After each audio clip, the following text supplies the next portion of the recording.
బొగ్గు గనుల వేలం జరుగుతుండటంతో కథ మారుతుంది. సంస్థను ఇబ్బంది పెట్టింది మీరంటే మీరేనని ఇప్పుడు బీఆర్ఎస్ కాంగ్రెస్ మధ్య డైలాగ్ వార్ నడుస్తుంది. వేలంలో పాల్గొనకుండా సింగరేణిని ఆపి అనుకూల సంస్థలకు బొగ్గు బ్లాకులు కట్టబెట్టుకున్నారని హస్తం నేతలు ఆరోపిస్తుండగా సింగరేణిని కాపాడుకునేది తామేనని బీఆర్ఎస్ నేతలు అంటున్నారు. మరి ఏది నిజం? సింగరేణిని ఇబ్బందులకు నెట్టిందెవరు? ఏం చేస్తే సింగరేణి నిలబడుతుంది?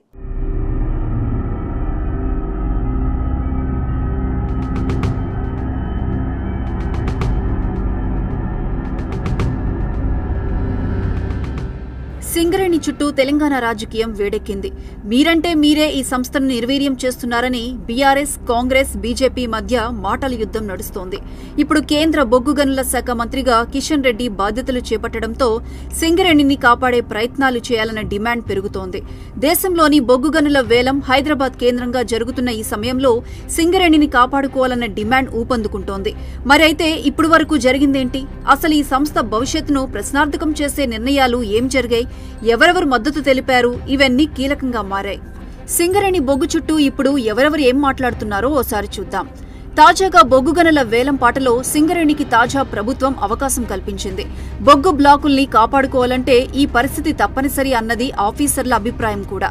అదే సమయంలో వేలం లేకుండా బొగ్గు గనుల్ని కేటాయించే పరిస్థితి లేకపోవడంతో కథ మారుతోంది. అంతేకాదు, సొంత బొగ్గు గనులు కేటాయించకపోతే సింగరేణి చరిత్రలో కలిసిపోతుందన్నారు తెలంగాణ డిప్యూటీ సీఎం బట్టి విక్రమార్క. బొగ్గు గనులను ప్రైవేట్ సంస్థలకు అమ్మకానికి పెట్టిన సవరణకు బీఆర్ఎస్ మద్దతిచ్చిందని గుర్తు చేశారు. పార్లమెంట్లో మద్దతిచ్చి రాష్ట్రంలో పోరాటాలు చేస్తున్నారని విమర్శించారాయన. అంతేకాదు, సింగరేణికి ఏది అవసరమో ఆ ప్రయత్నాలన్నింటినీ కాంగ్రెస్ సర్కార్ చేస్తోంది. బిడ్డింగ్తో సంబంధం లేకుండా సింగరేణికి గనులు కేటాయించాలని కేంద్ర మంత్రి కిషన్ రెడ్డిని డిప్యూటీ సీఎం బట్టి ఇప్పటికే కోరారు. సొంత గనులు లేకపోతే సింగరేణి నష్టపోతుందని గుర్తు చేశారు. అంతేకాదు, అవసరమైతే ఈ విషయంలో ప్రధాని మోదీని కూడా కలుస్తామంటున్నారు బట్టి. ఇబ్బంది లేకుండా చూసుకుంటామని కేంద్ర మంత్రి కిషన్ రెడ్డి అంటున్నారు.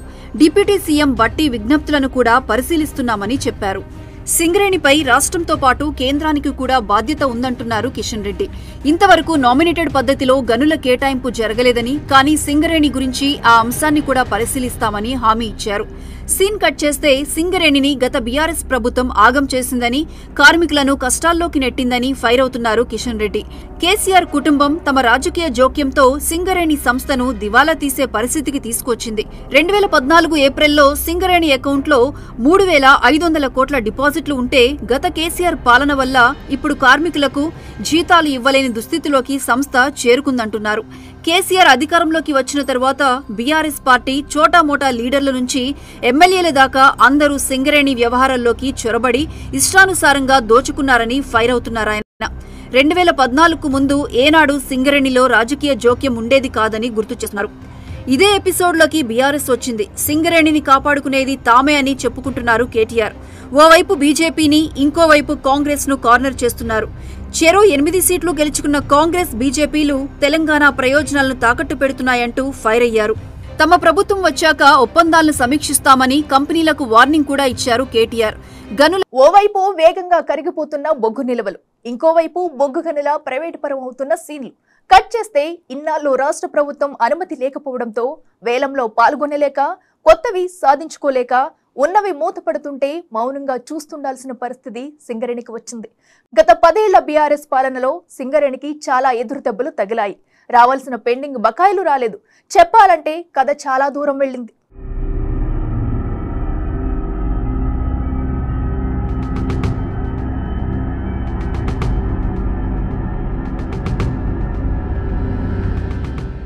సింగరేణికి ప్రస్తుతం 39 గనులు, 42,000 మంది కార్మికులు ఉన్నారు. రానున్న 5 ఏళ్లలో 8 భూగర్భ గనులు, 3 ఓపెన్ కాస్ట్ గనులు, ఆ తర్వాత 5 ఏళ్లలో మరో 5 భూగర్భ గనులు, 6 ఓపెన్ కాస్ట్ గనులు మూతపడే ఛాన్స్ ఉంది. 2037-38 నాటికి మరో 5 గనులు మూతపడే ప్రమాదం ఉందంటున్నారు. మరో 15 ఏళ్లలో 8 గనులు, 8,000 మంది కార్మికుల స్థాయికి సంస్థ పడిపోయి చివరకు మూతపడే ప్రమాదాన్ని బట్టి విక్రమార్క గుర్తు చేస్తున్నారు. సింగరేణి కేంద్ర రాష్ట్ర ప్రభుత్వాల మధ్య జరిగిన ఒప్పందం ప్రకారం గోదావరి ప్రాణహిత లోయ ప్రాంతంలో సింగరేణికి 600 చదరపు కిలోమీటర్ల విస్తీర్ణంలో 44 మైనింగ్ లీజులు ఉన్నాయి. వాటిలో 388 చదరపు కిలోమీటర్ల విస్తీర్ణంలో ఉన్న 3008 మిలియన్ టన్నుల బొగ్గును వెలికితీసే అవకాశం ఇవ్వగా సింగరేణి 1585 మిలియన్ టన్నుల బొగ్గునే వెలికితీసింది. ఇంకా 1422 మిలియన్ టన్నుల బొగ్గు తీయడానికి అవకాశం ఉంది. సో ఆ మిగతా టన్నుల బొగ్గు నిక్షేపాలున్న గనులను చట్ట ప్రకారం రిజర్వేషన్ కోటాలో సింగరేణికి కేటాయించాలని కేంద్రానికి విజ్ఞప్తి చేస్తోంది కాంగ్రెస్ ప్రభుత్వం. పిసిసి అధ్యక్షుడిగా 2021లో బొగ్గు గనుల వేలాన్ని నిలిపివేయాలని, 4 బ్లాక్లను సింగరేణికి బదిలీ చేయాలని కేంద్ర ప్రభుత్వాన్ని నాడు ఎంపీగా ఉన్న రేవంత్ రెడ్డి డిమాండ్ చేశారు. అయితే అప్పుడు అలా చెప్పి ఇప్పుడు వేలానికి డిప్యూటీ సీఎం భట్టిని పంపడం వెనుకున్న మతలబేంటని కేటీఆర్ ప్రశ్నించారు. అయితే దీనికి సీఎం రేవంత్ గట్టిగానే బదులిచ్చారు. కేసీఆర్ సీఎంగా ఉన్నప్పుడే కేంద్రం సింగరేణి గన్లను తొలిసారి వేలం వేసిందని, 2 ప్రైవేటు కంపెనీలకు అప్పగించిన విషయాన్ని కేటీఆర్ కు గుర్తు చేశారు. అప్పుడే అరబిందో, అవంతిక కంపెనీలకు కట్టబెట్టిందని, మరి బీఆర్ఎస్ ఎందుకు మాట్లాడలేదని కేటీఆర్ ను ప్రశ్నించారు సీఎం రేవంత్ రెడ్డి. సింగరేణి గనులను ప్రైవేటీకరించడం, వేలం వేయడాన్ని డిప్యూటీ సీఎం భట్టి విక్రమార్క అప్పుడే వ్యతిరేకించారని తెలిపారు. అవంతిక, అరబిందో కంపెనీలకు అప్పగించిన బొగ్గు బ్లాక్లను రద్దు చేసి తిరిగి ఇవ్వాలని డిమాండ్ చేశారని గుర్తు చేశారు. ప్రైవేటు కంపెనీల బొగ్గు బ్లాక్లను తన్నుకుపోతుంటే సింగరేణిని సైలెంట్ చేసింది కేసీఆర్ కాదా అన్న విషయాన్ని ప్రస్తావిస్తున్నారు. బొగ్గు నిక్షేపాలు కళ్ల ముందే కనిపిస్తున్నా నాటి బీఆర్ఎస్ ప్రభుత్వ అనుమతి లేకపోవడంతో వేలంపాటకు వెళ్లలేక వాటిని దక్కించుకోలేని దుస్థితికి వెళ్లిన విషయాన్ని గుర్తు చేస్తున్నారు. వాస్తవానికి సింగరేణికి 2015కు ముందు గోదావరి ప్రాణహిత లోయలో 600 చదరపు కిలోమీటర్ల విస్తీర్ణంలో ఉన్న బొగ్గు నిల్వలపై గుత్తాధిపత్యం ఉండేది. అయితే ఆ తర్వాత నుంచి గనుల కోసం కేంద్రాన్ని విజ్ఞప్తి చేయాల్సిన పరిస్థితి ఏర్పడింది.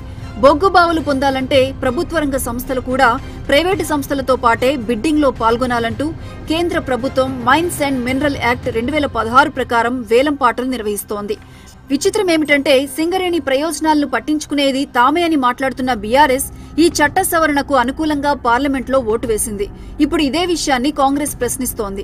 గత 10 ఏళ్లలో సింగరేణి విషయంలో జరిగిన దారుణ విషయం ఏమిటంటే బొగ్గు నిల్వలు ఉన్నట్లు సింగరేణి స్వయంగా అన్వేషించిన బ్లాకులు, అందులోనూ ఆ సంస్థ ఇప్పటికే మైనింగ్ చేస్తున్న బ్లాకుల ముందు వెనుక ఉన్న బ్లాకులను కూడా ఇతర సంస్థలు ఎగరేసుకుపోయాయి.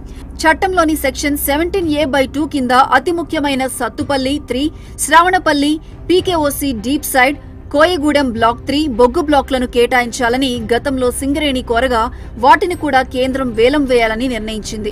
వేలంలో పాల్గొనైనా ఈ గనులను దక్కించుకోవాల్సిన అవసరం ఉండగా గత బీఆర్ఎస్ ప్రభుత్వం అనాలోచితంగా సింగరేణి వేలంలో పాల్గొనకుండా చేసిన విషయాన్ని బట్టి గుర్తు చేస్తున్నారు.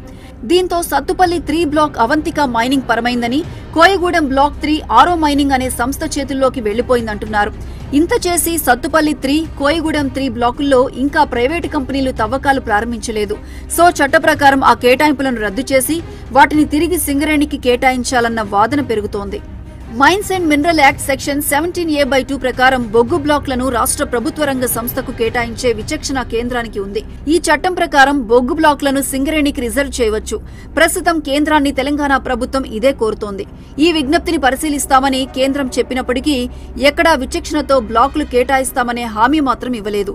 సో ఓవరాల్ గా గత 10 ఏళ్లలో ఓవైపు బీఆర్ఎస్, ఇంకోవైపు కేంద్రంలో బీజేపీ తీరుతో సింగరేణి బేజారైన విషయాన్ని జనం ముందు ఉంచుతోంది కాంగ్రెస్ పార్టీ. కేసీఆర్ పాలనలో సింగరేణికి బొగ్గు బ్లాకుల కేటాయింపు కోసం ఏం చేశారన్న విషయాలను ప్రశ్నిస్తున్నారు. గత 10 ఏళ్లలో సింగరేణి కేంద్ర రాష్ట్ర ప్రభుత్వాలకు 49,666 కోట్ల రూపాయలను పన్నుల రూపంలో చెల్లించింది. రాష్ట్ర ప్రభుత్వానికి 9 రకాల ట్యాక్సులు, రాయల్టీల రూపంలో 23,446 కోట్లను చెల్లించగా కేంద్ర ప్రభుత్వానికి 21 రకాల పన్నుల ద్వారా 26,207 కోట్లు చెల్లించింది. అంతేకాదు తెలంగాణలోని 6 జిల్లాల్లో వివిధ గ్రామాల్లో రోడ్లు, మౌలిక సదుపాయాల కల్పన, సేవరేజీ, తాగునీటి సౌకర్యం, పాఠశాల భవనాల నిర్మాణం వంటి వాటికి జిల్లా మినరల్ ఫండ్ ట్రస్ట్ కింద 3,000 కోట్లను, సోషల్ రెస్పాన్సిబిలిటీ ప్రోగ్రాం అమలు కింద భారీగా నిధులు వెచ్చించింది. ఇలాంటి సంస్థ కోసం కేంద్ర ప్రభుత్వం ఉదారంగా గనులు కేటాయించాల్సిన బాధ్యత ఉందన్న అభిప్రాయాలు వ్యక్తమవుతున్నాయి. ఒకవేళ కేంద్రం బిడ్డింగ్ లేకుండా బొగ్గు బ్లాకులు కట్టబెట్టకపోతే స్వతంత్ర ప్రతిపత్తి ఉన్న సింగరేణికి స్వేచ్ఛ ఇవ్వాలంటున్నారు. బొగ్గు బ్లాకుల వేలంలో పాల్గొని కోల్ బెల్ట్ లో ఉన్న బ్లాకులను దక్కించుకుంటేనే మనుగడ కాపాడుకునే ఛాన్స్ ఉందన్న అభిప్రాయాలు పెరుగుతున్నాయి.